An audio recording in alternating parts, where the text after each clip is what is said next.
Ay yavaş ol. Görsen bu boyda uşağı görmürsen.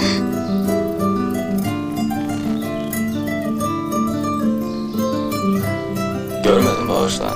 Üzr istəyirəm, mən də görmədim. Oğlunuzdur. Hə? Yox. Eybi yok, benimki de böyle getirdim. Yox, tapşırıblar. Hastayam da gelmişsin. Yox. Sanitar işləyirəm. İşləyəcəm, yox işləyirəm.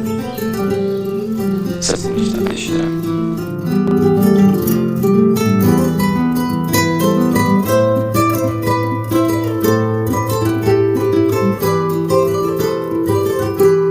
Özünü de tanımıram. Mən bugündən işləyəcəm. Onu da tanışalım. Geçmiş tələbə indi isə yaralı.